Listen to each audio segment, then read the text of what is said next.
And hello, everybody. Thanks again for tuning in to the Outlaw Sports Network. Today we have an episode of Unhinged. Got me, Randall Beatley, the host here, and we got on the other side of the screen Cody K-Dog Montanaro. How's it going over there? Yeah. Hey. So, how you doing?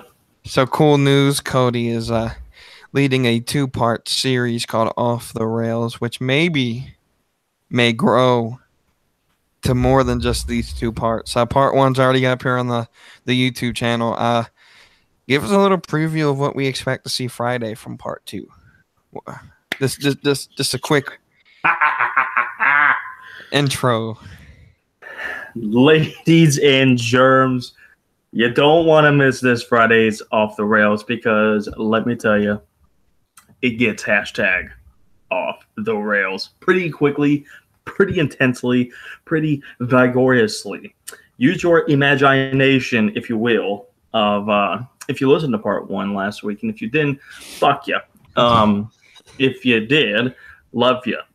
Part one may be a little bit ridiculous as far as it didn't get really off the rails until the end, but that's all right because let me tell you something, brothers and sisters. We're talking about WrestleMania. For whatever reason, say it 5 times, it gets a tongue twister. I don't know if you guys know, but this is WrestleMania week. Shocking, I know, and it took me by surprise. Let me tell you, this was a very emotionally tense podcast I've done in a while, and I think you guys will really enjoy it. Roll the Thrill gets a little off the rails. Big Benny gets a little off the rails, and yours truly, K-Dog, gets a little off the rails. So tune in, please tune in. I think you guys are going to love it, and if you guys would please like it, share it. More importantly, give us some comment, give me some feedback, so that way we know how much off the rails we're getting, or if we're not getting as off the rails as you like. Believe me, we can turn that dial up pretty quickly. And who knows? You guys could be a part of the podcast. You guys could be a very, very intriguing part of the podcast. Could be some special guests along the way too. So stick around for that. This Friday upcoming, Off the Rails Part 2. It's gonna be glorious. Awesome, thank you. All right, so now we're down to business to Unhinged here.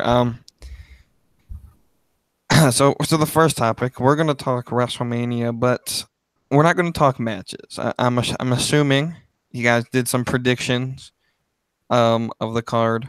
If not, well, we're not gonna get it on this channel. I mean, that's a traditional thing a lot of podcasts do. We're gonna talk other aspects, and this first topic I want to ask you is, what to you is the best complete storyline going into WrestleMania 34? Not necessarily the best matchup or best dream match for say, but the best storyline to you going into Sunday. Give me a second to think about that one. Of course. I think that there's going to be a little bit of a bias towards my opinion, but not really. I think it's a tie, and that's such a shitty response, and I'm sorry for that. But it's a tie between... Let me make a note not to bring you back. Now go ahead. Back yourself. Yeah. I think it's a tie between, and oddly enough, they come from my favorite brand, SmackDown Live. I think the Daniel Bryan return has done very well. I think the emotional aspect of it with him coming back and the whole, getting back into the ring, same venue, same arena that he, made his name mark in the wrestling world when he won the world title back at WrestleMania 30 in New Orleans. Coming back to that and just experiencing that again is something that I'm sure we're going to be marking out, getting a little bit of goosebumps over. And the second one is, well,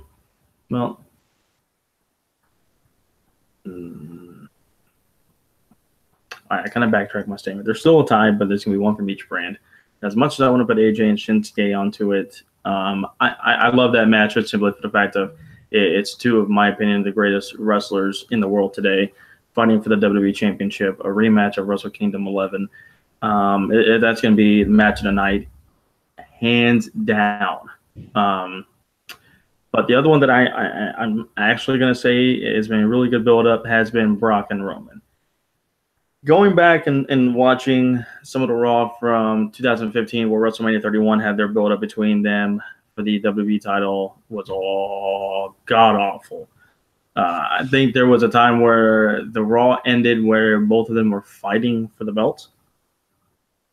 Or if that wasn't, that was in 2015. They were fighting for the belts. Why? Why and how does that make sense? That's about as Disney as you can get. With this one, it's been a lot more physical, a lot more brash talking, and there's just been a lot of more of a physical presence to it that has made me interested in it, even though I already know who's going to win. We all know who's going to win, and the fact that it's going to main fucking event WrestleMania pisses me off. But you can't deny the actual build up to this. The only part I didn't like about it was when Roman called Brock Vince's boy when you're Vince's boy. That part was a little stupid because fans know that's BS. But the trash talking, the name calling, the physical aspect of it has been keeping me interested into it. And the one thing that I can at least, I don't like Roman at all, but I can at least praise the guy on how professional and how much he's willing to give up his body just to make a program work. He's willing to go balls to the wall. He was handcuffed, steel chair shots, German suplexes, F5s, going through barricades, whatever. If it'll work, that was a strike. If it works, it works. So I'm watching the Braves game as I'm talking to this, and they just called a moment as a strike. But yeah, so that's my two best storylines going to Mania is Shane and Daniel Bryan against Owens and Zayn, and Brock versus Roman. I hate when this happens and we literally have the same mindset. I think. Oh Jesus! Next time you need to tell me. Nope, there's no tie. Be in my face. You're like, no, bitch. Pick one. Because I picked Brock and Roman, and Brocky. While I do agree that the two you picked are the best, I just think while I did not like Brock holding the title for a whole year and only having 9 matches, 8 of which were actual title matches, I think the buildup of Brock versus Roman, and everyone in the building at 33 knew when Brock won that the next WrestleMania would have been Roman. We already knew it. We were already saying to each other before Roman's match at 33. Oh, yeah.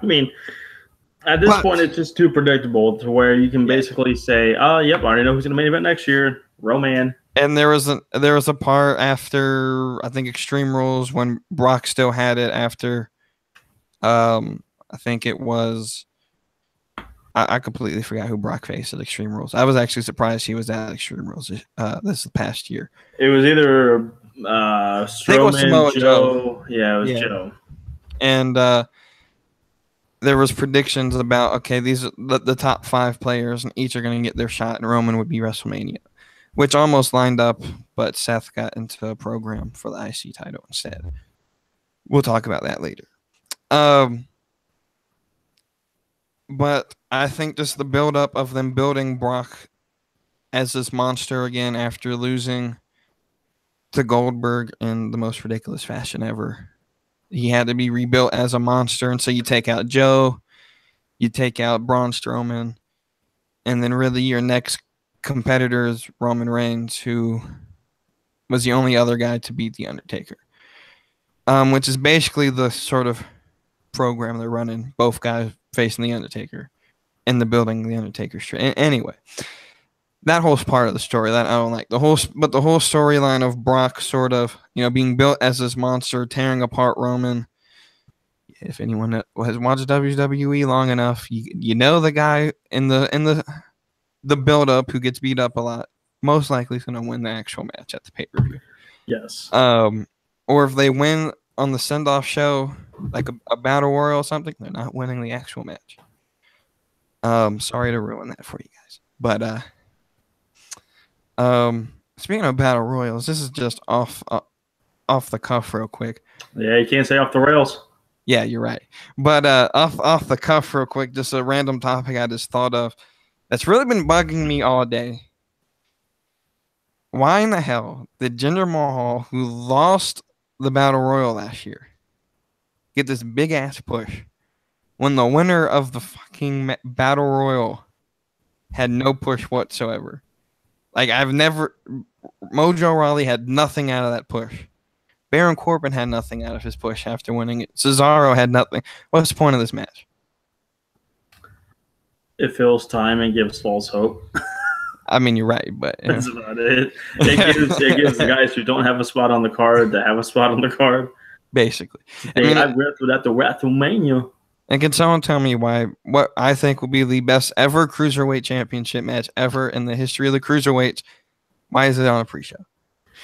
Well, I mean, I get because it's a 205 and we haven't. I don't ever remember other than like 2 weeks ago seeing them on Raw that often. That's because they're not. Yeah, which is a good thing because I think just having them on 205 Live works better. It makes more sense. I mean, if you're gonna have them, at their own brand, keep them on their own brand. Don't keep integrating them on Raw and stuff like that. If you take away the cruiserweight match off the card, who are you gonna put on? Which match you're gonna replace it with? Because you can't replace it with any of the tag team. I mean, you could replace it with the SmackDown tag titles, but I mean, the Usos have been on the pre-show for so long that they're finally getting the main card WrestleMania match. You can't put the Raw tag team titles on it because Strowman's partner is going to be a mystery until the day of WrestleMania. Not any of the women's title matches, even though I think Alexa Bliss and Nia Jax probably should go to the pre-show. Neither your world title matches, neither your nostalgic matches of Shane and Daniel Owens and Zayn. I mean, there's really nowhere else to put the match, unfortunately, and that does suck because for the second straight year, the Cruiserweight match is probably going to be match of the night, where last year Neville and Austin Aries had one hell of a match. It was easily match of the night. So, I mean, and these guys have at least, I know Cedric Alexander's already said, put me on the pre-show. But yeah, I get the WrestleMania, and that's a humble, opinion and stuff like that. But I know, it gives them. Fuck the Braves. Fuck, I hate the Nationals. I hate your asses so fucking much. Fuck you. Go back to Montreal. The fuck was I talking about now? Oh, Cedric said, it gives them in my opinion, it should give them a big chip on their shoulder that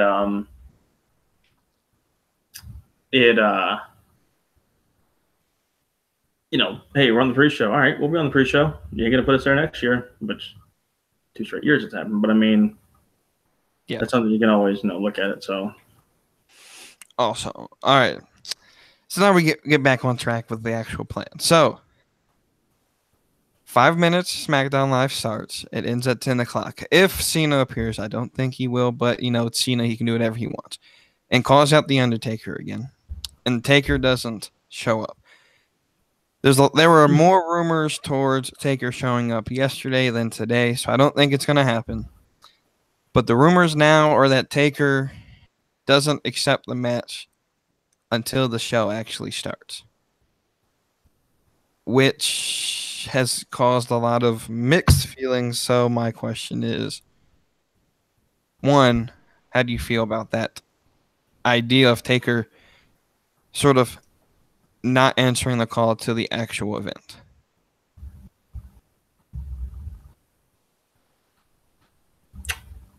For Undertaker, it's very different. It does not happen. This doesn't happen often at all. And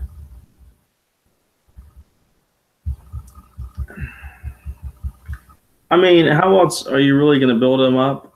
I mean, I get that, anytime you see Taker, it's a nostalgia in itself, and it's awesome, it's fun, but I mean, it's literally the same thing every year. Somebody calls him out, you get a couple good weeks of him being there, just standing there doing a promo. You'll get one good beat down, and that's it. It does get old, a little repetitive after a while, so I mean, I'm glad they did something a little bit different if that's the case. I've heard reports where he may not wrestle at WrestleMania, which that would be something. That would be the first time he hasn't wrestled at a WrestleMania since 2000. So that would be something. But we'll see. I think it's different. I think it creates a unique, dynamic perspective of it. So I don't care about the match. I really don't. I could say I don't want Cena to win, and I don't want Cena to win, but I mean, honestly, at this point, it doesn't even matter. There's two you fucking assholes right there, and you couldn't get the fucking ball. This match was 10 years ago, I'd be all over it, and I'd be scared as hell that Undertaker would lose.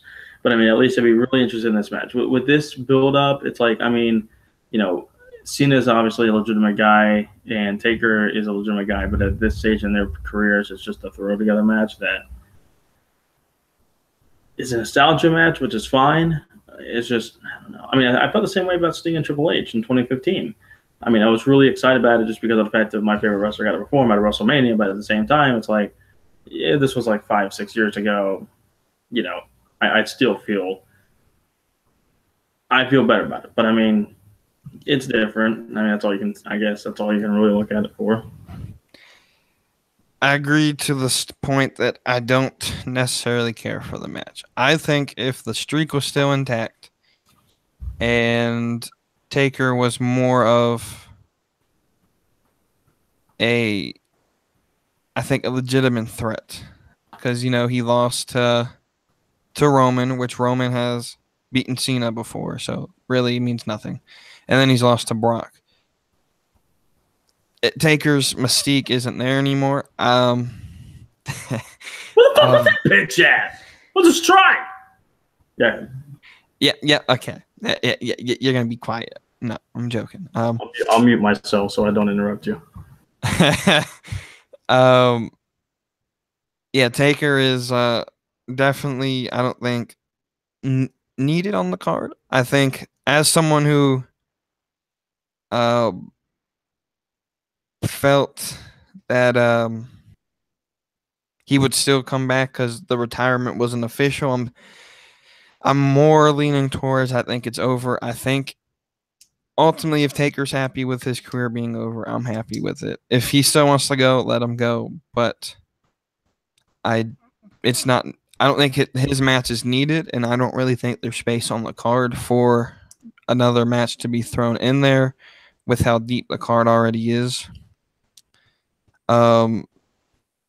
With that said, the next question is if and only if this match does happen and it waits to literally the last second for it to happen, why do you think that WWE didn't use this match as a marketing scheme? Because the sort of not is to say the casual fan who recognizes Cena and recognizes Undertaker would be drawn to this, rather instead their advertisement was all around Styles versus Nakamura, which is the more hardcore fan.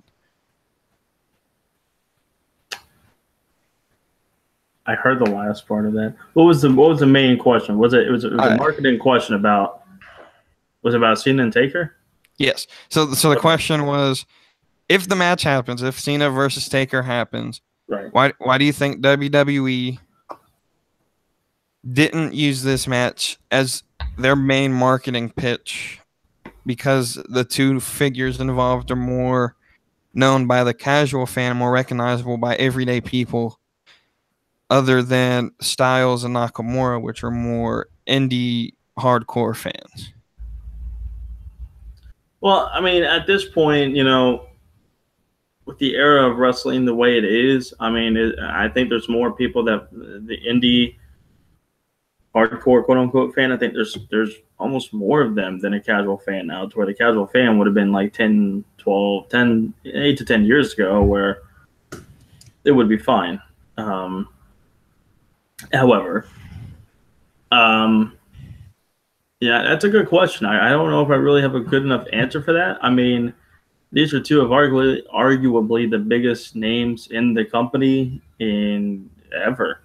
Um, and yet there's been a build up to it, but it's only been Cena talking and fans trying to get behind the idea, I think. I don't know. I think that the biggest component of it is that it's so longer than what we originally wanted it. That maybe WWE was like, well, let's go a different avenue on this. Let's not give them the traditional Taker's going to come out, surprise everybody, and stuff like that. So, and I think WWE is finally starting to move on to the whole, let's give other people a chance. Let's give Styles and Nakamura, a really good build-up. Obviously, Roman and Brock. They're going towards a different era now, to where obviously it's not about Cena and Taker anymore, and trying to get more of that build up to different areas and different parts of the shows of both Raw and SmackDown. Agreed. I also think there's the factor that I think Vince understands Cena won't be there forever, and that Cena's taking more of a behind the scenes role.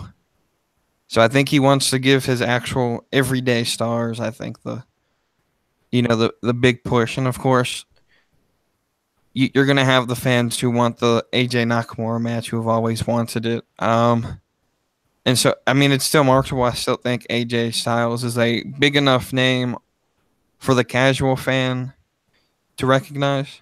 So moving on, the next question is really simple. What match will be match of the night for WrestleMania 34?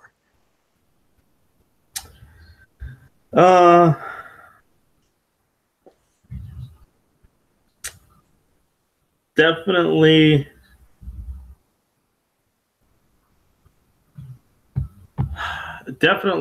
Nakamura and AJ are gonna really steal the show. I do think that Cedric and Mustafa Ali are gonna absolutely tear the house down as well. But I'm just gonna go with probably the obvious choice, the best choice, and it's gonna be AJ and Nakamura. I think Cedric and Mustafa are really gonna get close to that. I think their match is gonna make Shinsuke and AJ better by saying, "Look at these guys. We know how they are. We know how hungry and young they are. That they want to go out. Let's show them how to do it." And that's my opinion. All right. Or like you said, I think that is the obvious pick, and I think everyone's already giving that match of the night award. However, in my humble and I think right opinion, the match has no draw to me. I absolutely don't care. It's not a dream match anymore. You can go on the YouTubes and watch it from Wrestle Kingdom. I don't give a crap about it. It's not going to be as good.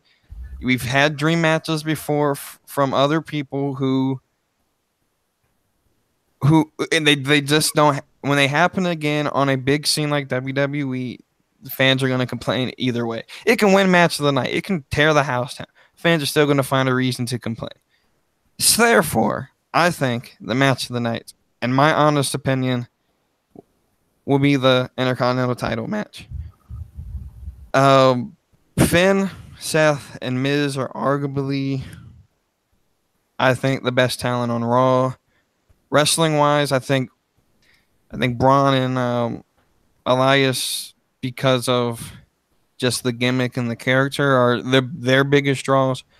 But I think pure in ring talent, Finn and Seth definitely, and then add Miz into it. And then you throw in the IC title, which I'm always biased towards. Um, I think Finn comes away with the belt. I think either Miz. I think I've read he's either going to take time off because the baby was just born, or I heard he was filming for something. I don't even know. Yeah. Either way, someone other than Miz is going to win. I think it'll win match of the night. The Usos match, if it didn't have the Bludgeon Brothers in it, I'd say probably, but Bludgeon Brothers are going to win. We all know that. And I don't like triple threat tag team matches all that much. Anyway, we're going to go to what probably will take the longest for us to explain. And it's a new sort of idea. I came up with it about 10 minutes ago. So we're going to take one title, whatever title. It has to be a separate title for it. I'm doing Universal. You can choose whatever remaining title in the main roster, and you're going to map it from the Raw or SmackDown after Mania all the way to Mania 35. However you want to do it. You can have brand split, or you can have people swap brands or whatever. I already have mine planned out, so I can give you time to think about it while I explain mine, or however you want to do it. I like to hear yours, not because I don't have anything, but because I want to see and really have you lay out your whole planning here. All right. So, of course, WrestleMania is in April 2018. Roman is going to win. We already know this. So, the next pay-per-view will be what, May? Or Backlash, late? I believe. Backlash? I believe in May? The next one is, yeah, or late April, but I think it's... like late April, early May. We'll get the next pay-per-view. I don't really know the names. I'm just going to go by month. So, May's pay-per-view, I think we get Roman versus Seth. I think Seth comes back, has a program with Roman. And at this point, I see an interference by Dean Ambrose. One, because Roman won't ever turn heel. Two, Seth is too good as a face to turn heel. So you make Dean the heel because he's, the obvious choice. So the June pay-per-view, which is probably Money in the Bank, you get Roman versus Dean versus Seth, in which I think Roman wins. And then the July pay-per-view, which I hope is not Great Balls of Fire again, you'll get Roman versus Seth again. Seth sort of saying, hey, it's not fair, my one-on-one match, I didn't. Or Seth Seth wins the June one. Roman's rematch is in July. Seth wins that.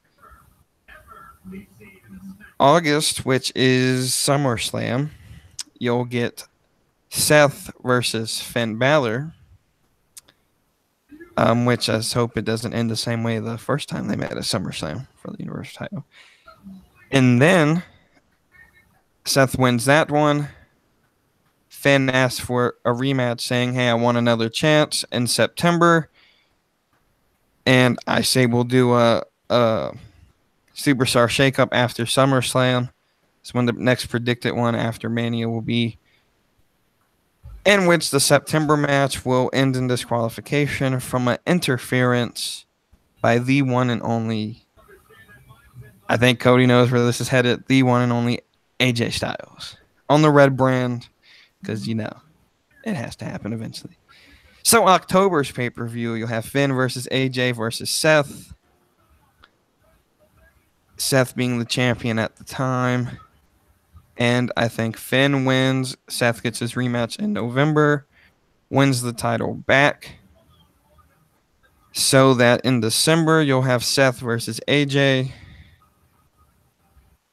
AJ wins it in December. Royal Rumble will be the rematch for Seth and AJ, in which AJ wins again. So February and March, or February will be sort of the rubber match with Seth. AJ again completes the sweep. So March will start AJ versus Finn. So WrestleMania 35 will be AJ versus Finn in New York for the Universal title. Who wins? Finn Balor. Your turn, sir. Well,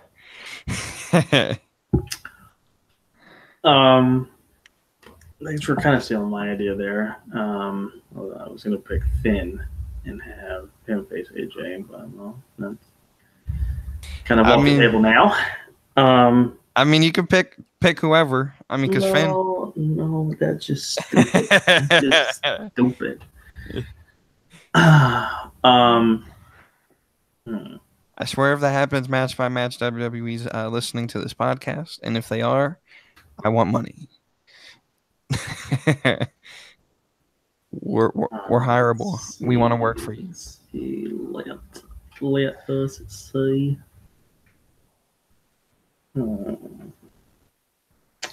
I think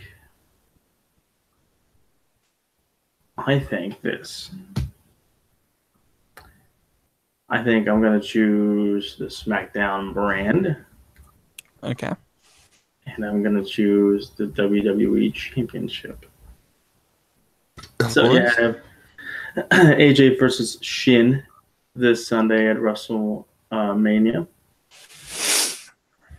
In my humblest and honest opinion, I hope that AJ wins. And if so, will continue on as WWE Champion. They feud in May at Backlash, where AJ and Shinsuke face off one more time, and this time, in a WWE fashion, it ends up in a disqualification. Leading us to June. Money in the Bank. I believe that at Money in the Bank, that there will be a call-up to help fill the men's Money in the Bank match. It's going to be Johnny Gargano. Johnny Gargano wins the Money in the Bank match. Don't do that to me. Please don't. We get to August. Actually, no. Yeah, you have to go month by month. So July. So July, we get the Extreme Rules, where the feud between Shinsuke and AJ heats up a little bit more, and creates the penultimate match. Extreme Rules match for the WWE Championship, in which Shinsuke Nakamura defeats AJ Styles and becomes the WWE Champion. Now, why am I doing this not on a August pay-per-view show? Well, because you got to have another match. The loser of the champion's got to have a rematch. So you get to August, SummerSlam, Part 4, the ultimate finale. No rematches, winner take all, inside of a steel cage. At SummerSlam, Shinsuke versus AJ Styles, where Shinsuke Nakamura retains the WWE Championship. We get to September, where maybe a new challenger emerges for the WWE Championship. After the brand split, maybe it could be The Miz versus Shinsuke. Maybe it could be Dolph Ziggler versus Shinsuke. Maybe it could be Randy Orton versus Shinsuke. However, I feel that after the Superstar shakeup, that Seth Rollins makes his way over to the blue brand. And it'll be Shinsuke Nakamura versus Seth Rollins between September and November. Shinsuke versus Seth at Hell in a Cell in a Hell in a Cell for the WWE Championship, where Shinsuke retains. You get to October. TLC, a tables, ladders, and chairs pay-per-view, where it will be a tables match between Shinsuke Nakamura and Seth Rollins. Seth Rollins wins this match due to interference by yours truly, the Phenomenal One. So that sets up a triple threat match at Survivor Series for the Ultimate Survival to become WWE Champion between Seth Rollins and AJ Styles and Shinsuke Nakamura. Shinsuke Nakamura retains his title. Or regains his title, I should say. Seth Rollins wins it and holds it for a month.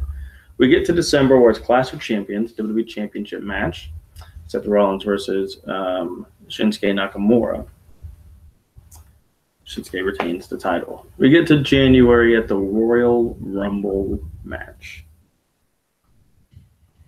where I believe that the winner of that will be Seth Rollins. So Seth Rollins becomes the winner of the money or the Royal Rumble match. He calls out and says, Shinsuke Nakamura, I want my main event. I want my title back. Okay. So we get to Fastlane February of next year, where it'll be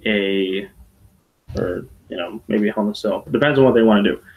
If it's Elimination Chamber. If it's Elimination Chamber, it'll be an Elimination Chamber match for the WWE Championship between Shinsuke, AJ, Ziggler, maybe Miz, maybe